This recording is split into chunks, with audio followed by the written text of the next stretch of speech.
జనగామలో 200 యూనిట్ల ఉచిత విద్యుత్ సరఫరా పథకాన్ని ప్రారంభించిన కొమ్మూరి ప్రతాప్ రెడ్డి. జనగామ పట్టణంలోని ధర్మకంచ ఎస్సీ కమిటీ హాల్ నందు కాంగ్రెస్ పార్టీ మాజీ కౌన్సిలర్ మేడ శ్రీనివాస్ ఆధ్వర్యంలో నిర్వహించిన ఈ కార్యక్రమంలో జనగామ కాంగ్రెస్ పార్టీ డీసీసీ అధ్యక్షుడు కొమ్మూరి ప్రతాప్ రెడ్డి ముఖ్య అతిథులుగా పాల్గొన్నారు. ఈ సందర్భంగా ఆయన 200 యూనిట్ ఉచిత విద్యుత్ కొరకు దరఖాస్తు చేసుకున్న అర్హులైన వారికి సంబంధిత కరెంటు బిల్లును కొందరి గృహాలకు వెళ్లి తన చేతులతో లబ్ధిదారులకు అందించారు. అనంతరం రాష్ట్ర ముఖ్యమంత్రి రేవంత్ రెడ్డి చిత్రపటానికి పాలాభిషేకం చేశారు. ఈ సందర్భంగా వారు మాట్లాడుతూ రాష్ట్ర ప్రభుత్వం ప్రతిష్టాత్మకంగా చేపడుతున్న 6 గ్యారంటీ పథకాల్లో భాగంగా 4 గ్యారంటీలు ప్రభుత్వం అధికారంలోకి వచ్చి 56 రోజుల్లో అవుతున్న వ్యవధిలోనే 4 గ్యారంటీలను అమలు పరిచామని, మిగతా 2 గ్యారంటీలు త్వరలోనే అమలు పరుస్తామని వారన్నారు. దొంగతనంగా ఎమ్మెల్యేగా గెలిచిన పల్లా రాజేశ్వర్ రెడ్డికి సవాల్ విసిరిన కొమ్మూరి 18,000 దొంగ ఓట్లు నియోజకవర్గంలో నమోదు చేయించి అధికార దుర్వినియోగం చేస్తూ డబ్బులు పంచి గెలిచాడని నేను జనగామ చౌరస్తాలో నిరూపిస్తా అని వారన్నారు. ప్రజలు నన్నే గెలిపించారు, నేనే గెలిచాను, నువ్వు ఒక పేపర్ రాత వరకే నీ పదవి అని మండిపడ్డాడు. ఈ కార్యక్రమంలో కాంగ్రెస్ పార్టీ సీనియర్ నాయకులు వేముల సత్యనారాయణ రెడ్డి, కంచరాములు, చెంచారపు శ్రీనివాస్ రెడ్డి, 16వ వార్డు కౌన్సిలర్ గాదెపాక రామచంద్రం, బొడ్ల నరసింగరావు, శివరాజ్ యాదవ్, మిద్దెపాక స్టాలిన్, వంగపల్లి శ్యామ్, కమలాకర్, కృష్ణ, శ్రీధర్, మహిళా నాయకురాలు, యువ నాయకులు తదితరులు పాల్గొన్నారు.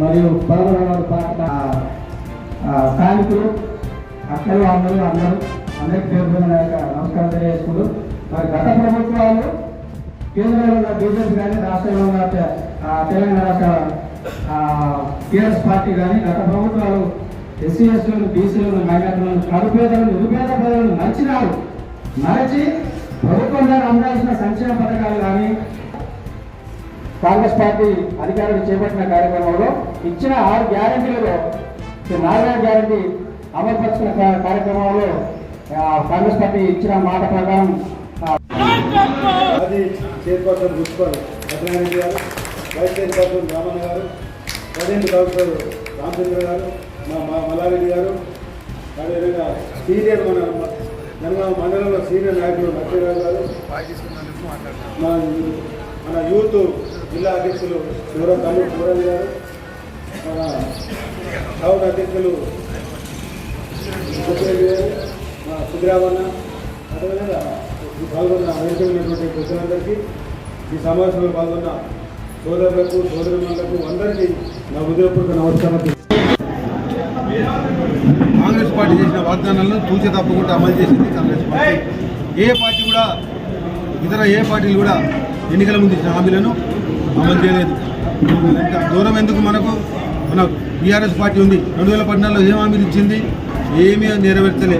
వాళ్ళ ఇల్లు బాగు చేసుకున్నారు, వాళ్ళ ఇంటికే ఉద్యోగాలు, వాళ్ళ ఇంటికే డబ్బులు, వాళ్ళ పొలాలకే నీళ్లు నిధులు నియామకాల పేరు మీద తెలంగాణ ఉద్యమం జరిగింది. నేను తెలంగాణ ఉద్యమం మొదటి నాయకుడిని, ఉద్యమకారుని.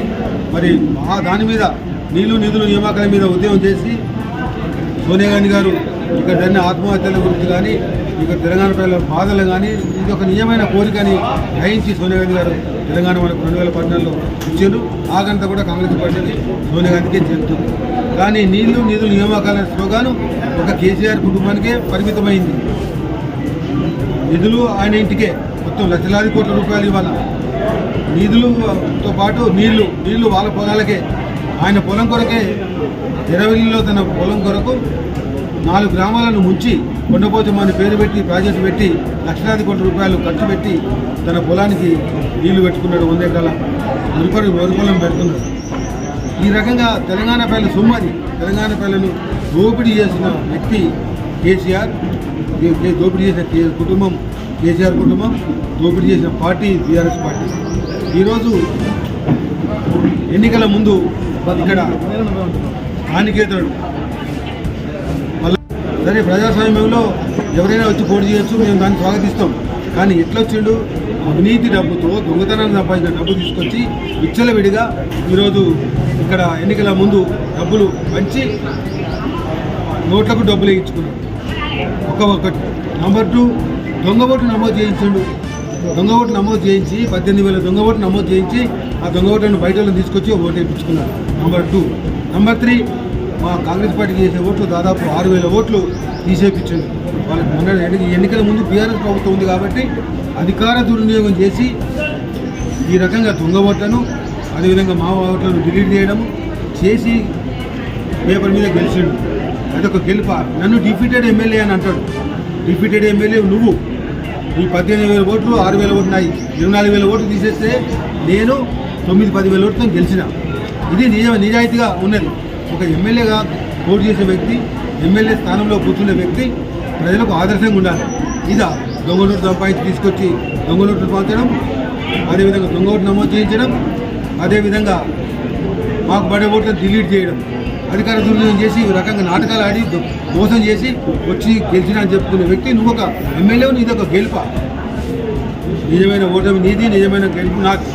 నేను దొంగ ఓటు నిరూపిస్తా. ఇప్పుడు 18,000 వస్తావా? ఇక జనగామ చౌరస్తాకు రా, లేకుంటే హైదరాబాద్ రాజధాని మన హైదరాబాద్ ఎక్కడ చెప్పు ప్లేసు, ఆ ప్లేస్కు నేను వస్తా, నీ దొంగ ఓటు చూపిస్తా.